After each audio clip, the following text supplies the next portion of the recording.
So it's 4 players in double figures. Villegas has 9, and it's significant as she comes back on the court now, Villegas. She gets another bucket and gets to double figures. Be 6 times this season they have 5 players in double figures. Yes, it's Latson, the nation's leading scorer, but they get the supporting cast involved as well. That's why they're the nation's leading scoring team. That's right, and you talk about the Charlie Cream, bracketology and how Florida State's on the upward trend. And that's because we know about Latson, we know about Dixon, but there are so many players available for scoring for the Sevens. The nation's leading scorer, but they get the supporting cast involved as well. 5-point lead as Latson comes back in. That's right, and you talk about the Charlie Cream, bracketology Valenzuela to handle. Back to Latson. Latson, she's underneath. Treadwell fouled. Available for scoring for the the nation's leading scorer, but they get the supporting cast involved as well. 5-point lead as Latson comes back in.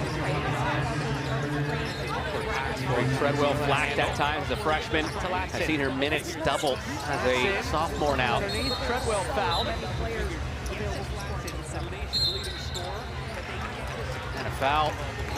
Before the ball was inbounded, Treadwell trying to shake free. Held on to. Treadwell flashed at times, the freshman. I've seen her minutes double as a sophomore now. Bowles and Treadwell battling again. Treadwell gets it in, lays it off to Bowles. Why not from the corner? Finally, it seems like one rim's out for Bowles. Inbounded, Treadwell trying to shake free. Dangerous pass to up the floor to travel. A little congested, trying to thread the needle through the fast break. Battling again. Treadwell gets it in, lays it off to Bowles. Why not drought here for Florida State? 2 minutes 13 seconds. That's their last bucket. Treadwell trying to shake free. Dangerous pass to Villegas thought about it. We've seen that quick release. Latson. A little congested, trying to Valenzuela back to Latson. Latson pulls up, left it short. Treadwell dribble it off a shoe in there. 15 seconds. That's their last bucket. Under 7 to play. Williams start putting up some threes now. If they're going to have the same sort of comeback they had last game in the 4th quarter, Wake Forest. Latson fouled on the floor. Treadwell dribble it off a shoe in there. She's just so dangerous whenever she gets the ball in the open court. Her eyes are up.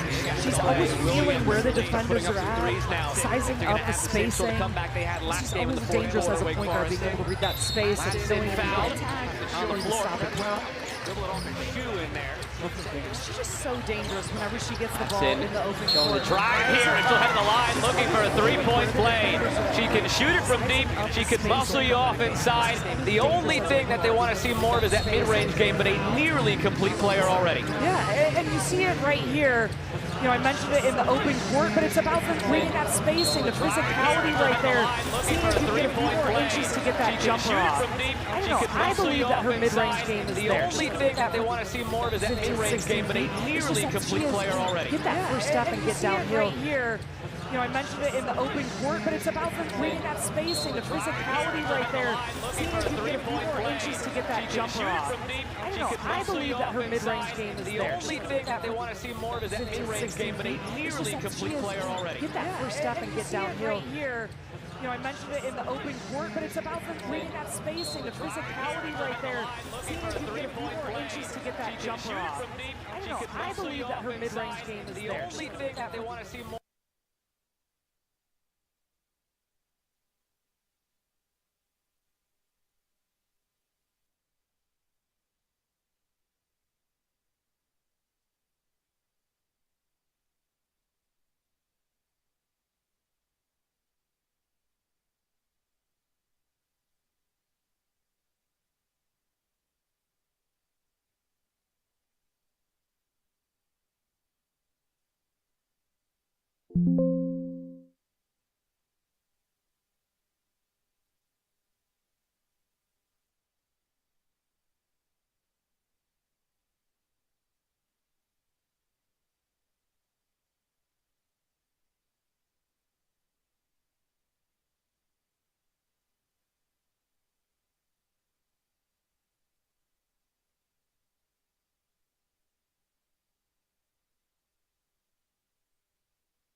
Conley now with 10 for Wake Forest.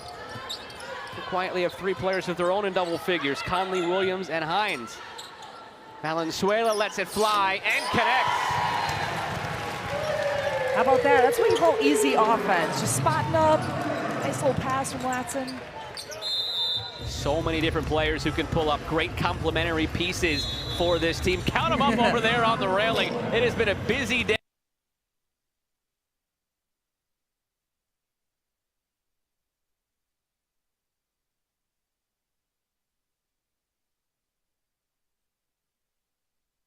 His in-game character, Destructor, is due for a serious gear upgrade.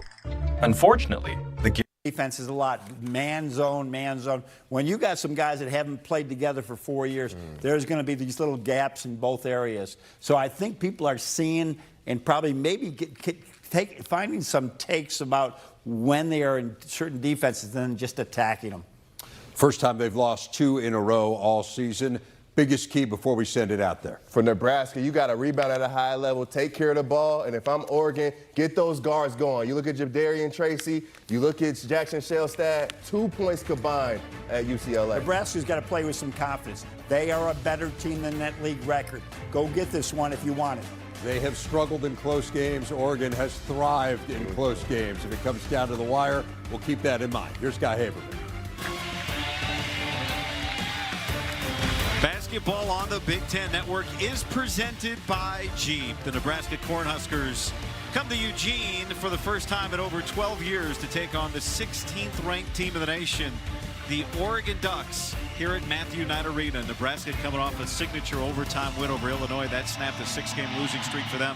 Meanwhile, Oregon has lost 2 in a row for the first time this year. Guy Haberman and Don McClain. Nebraska's had a penchant for beating the best teams, some of them that they play. They already have 3 top 25 wins, and Oregon's not playing its best right now. And I think Oregon's starting to understand in this Big Ten that you're in now, if you're not ready to play, you're going to get beat. And I was a little surprised at the outcome of that UCLA game based on what happened the first time UCLA came in here. But it sounds like they're saying all the right things. Are they going to come out with more of a sense of urgency here tonight and take care of business?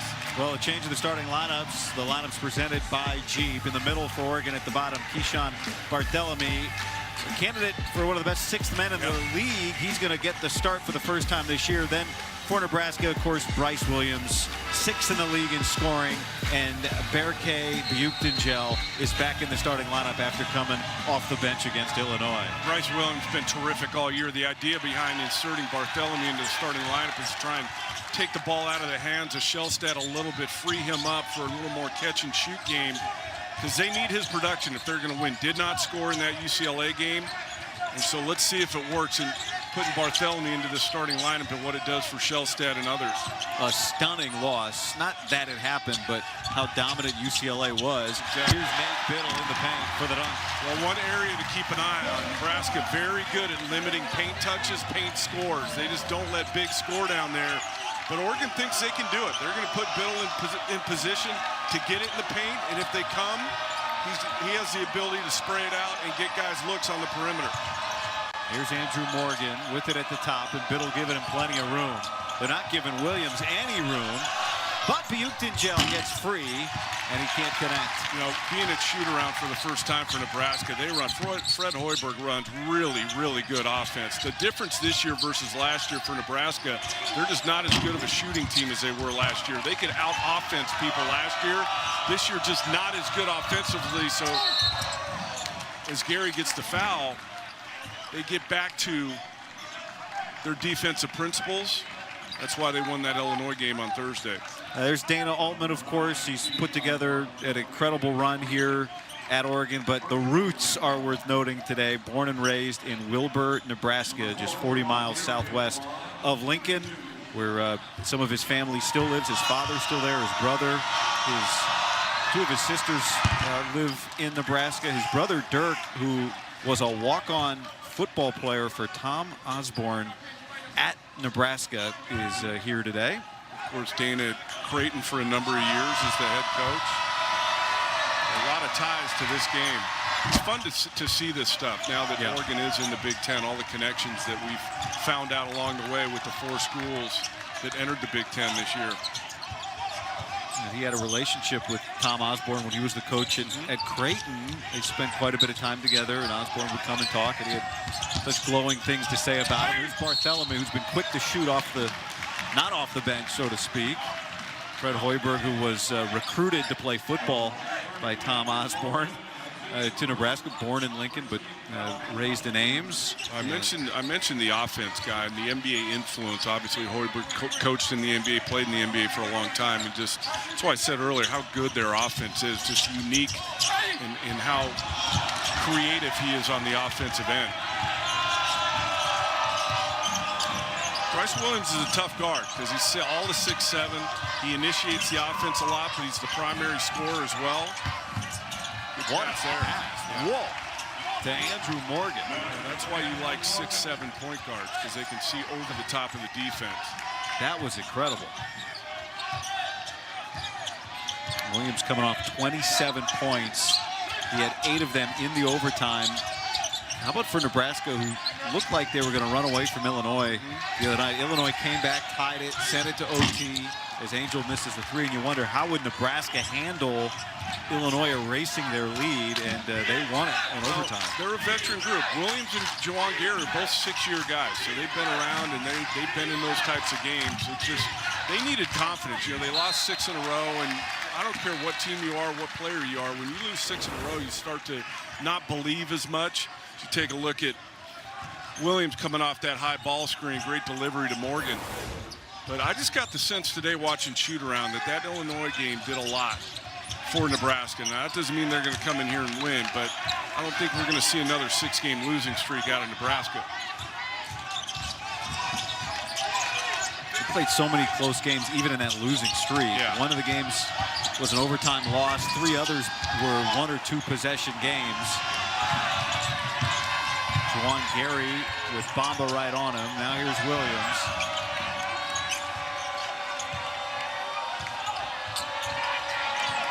See where Biddle's playing Morgan, basically plugging that entire middle. Just hanging out in the paint. It's not even drop coverage because there's no ball screen. He's just standing in the middle of the lane. Wow. Williams making that look easy, a pure 3. He's one of the better players in the league, and he finds that balance between playmaking for others, but obviously getting his own 18.5 points a game. They rely on his production. But I say this all the time, Guy. You've heard me say it. When you're the #1 guy, you get a lot of attention in the scouting report, and he's figured out a way to really affect the game with his scoring. Bamba like a running back right into the lane. Obama struggled. Last time you and I were here, he was really struggling from 3, and I think the more he does that and forgets about his 3-point shooting, the more when he does get some opportunities to catch and shoot, now there's less pressure because you've seen some go in the basket in the paint. Just 25% from 3 on the year. They double on Williams. And it creates an open look for Sam Hoiberg. Morgan there to clean it up, and falling away, he scores. You see the versatility of Williams. First few possessions on the perimeter in action, then they run him down to the block. So if you're going to switch and he sees a small guy on him, he's going right down there. A foul underneath, defending on Biddle.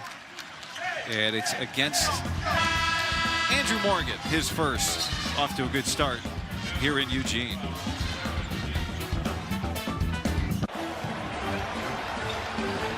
Some people just know they could save hundreds on car insurance by checking Allstate first. Like you know to check the game is actually over before you storm the court.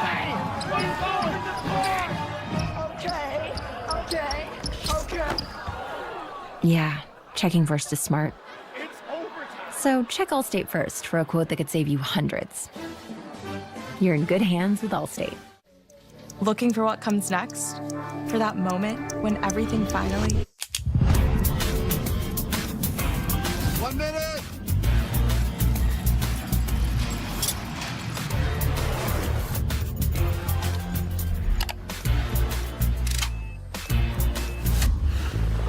Whichever path you choose, it starts here.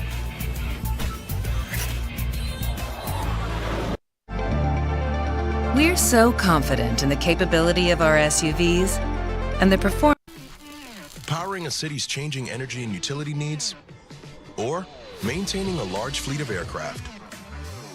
IFS's advanced industrial AI orchestrates data and adds capabilities to your business, so you can thrive and grow. IFS.ai. award-winning asset and service management software. There are two kinds of bourbon drinkers, those who put it on a pedestal and those who put it within reach. If you'd rather add rocks to your glass, there's Evan Williams 1783, an award-winning small batch that's extra aged and easy to enjoy. When bourbon's done right, people notice. Vicks VapoStick provides soothing, non-medicated Vicks vapors. Easy to apply for the whole family. Vicks VapoStick. And try new Vapo Shower Max for steamy Vicks vapors. Bye, honey. Morning breath, huh? Dr. Garcia? Oof. Reality checkup. Morning breath can be a sign of underlying health issues. Crest Pro Health mouthwash protects your mouth overnight, every night, by killing millions of bacteria and preventing oral health issues like plaque and bad breath before they start. Without the burn. Oh. I'm so much pressure! Crest. Basketball on the Big Ten Network is brought to you by Jeep. There's only one. And by State Farm. Like a good neighbor, State Farm is there. Tracy in the game after that first under 16 timeout for Bartholomew. See what his impact will be on this game. Defensively, you would imagine he'd spend a lot of time on Bryce Williams. And so what does that mean for Oregon's offense? With Bartholomew seemingly handling a lot early. Look, Shellstad's got to get going. And you know what, part of it's, the scheme and the other team taking you out of it. But at some point, Shellstad's got to understand that he's got to score. So how do I affect the game offensively? Good defense there from Braxton Mia, who just came into the game for Nebraska. Our officials today, Nate Harris, Fern Harris, and Tommy Nunez. No relation. That's a kick from Bamba. You see Sam Hoiberg, you mentioned him earlier. Guy. And just he's been in the starting lineup the last two, and just the impact that he has had on this team. And everybody always raises eyebrows when it's the coach's son and everything, but do you come in and affect winning? And I think he has with his energy, with his shooting 50% from three. Team leader in steals. Yeah, I mean, Fred Hoiberg has kind of, changed lineups here and starters and all that, but trying to find what works, but also based on matchups. Hoiberg, no doubt, has had an effect on this team, a positive effect. See how the paint's just clogged when you play Nebraska. It doesn't look like there's any opportunity. So that's what you have to do. Tracy, Biddle follow, Angel battling, and it's off of Nebraska.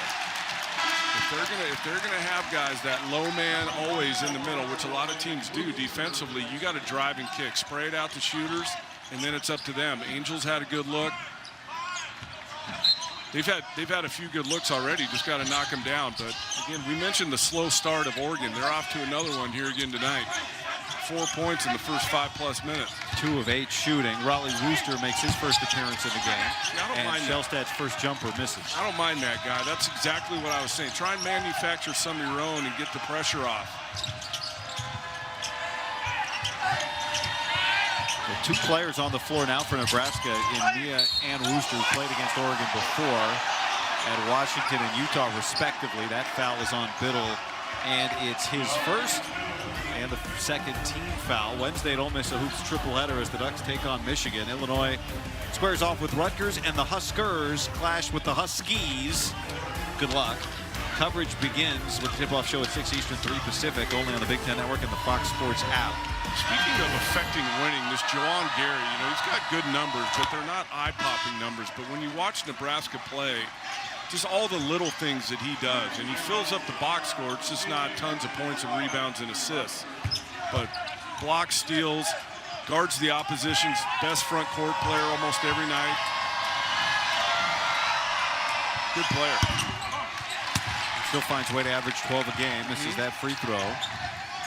He's second on the team in scoring. Transition defense always a priority when playing Oregon. Nebraska doing a pretty good job here to start. Bamba, who hit that last, he did. And it goes back to Nebraska.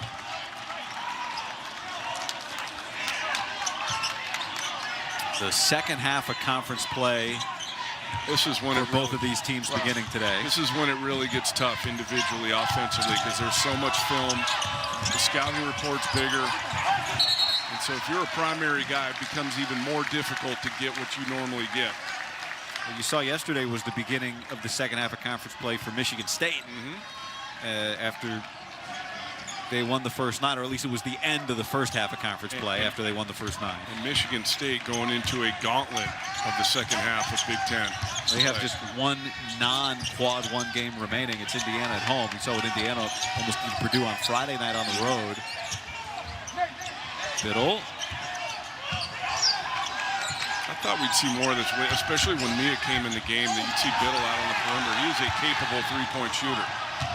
Mia with that block. Williams into contact. It won't go down. Gary the offensive rebound. And a foul. What I'm saying about Gary, like that won't show. He'll get an offensive rebound in the box score, but he didn't score, but they get another possession. Especially on the road, getting extra possessions off the board is really important. Good defense there from Tracy walling up. Wow, they called that a shooting foul. Apparently. Third on Oregon, first on Bamba. Let's take a look here. Any part of Gary bringing this ball up, or is it a tap-in attempt? Maybe was the. I think the hard part is he was going up, but you don't know if he was going up to shoot or pass. He could have been just going up to throw it out because he had 3 guys around him. That is the hard part. That is the hard part. It's one of the hard parts. Kwame Evans in for the Ducks, trying to get it to Bamba, guarded by Hoiberg. He's got the size advantage here. Well, look, he knows he's got Mia behind him. And so now he tries to get it to Biddle, and it gets kicked out of Biddle's hands by Braxton Mia. So good at that. I mentioned it earlier how Nebraska just does not allow teams to score in the paint, especially on ISO post-ups.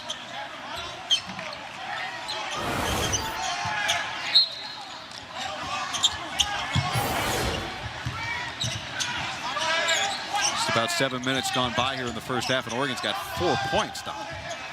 And the game isn't fast either, which when Oregon's right, the game's usually going pretty fast. They can set up their press. That's played by Tracy. You know, they press out of makes, make free throws, make baskets. And the coaches talked about being more aggressive to try and get this team going. The problem is Nebraska's only taken it out of the net 3 times. Well, you know, we talk about Bartholomew getting the start. It's Tracy that's coming off the bench. You wonder how he responds to that. But he has been one of the more sort of energized, emotional leaders of this team. Defending Wooster here with 7 on the shot clock.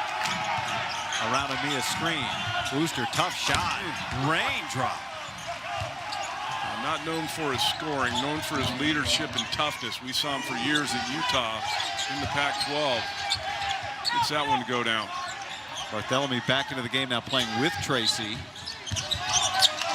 Biddle gets Mia way up in the air.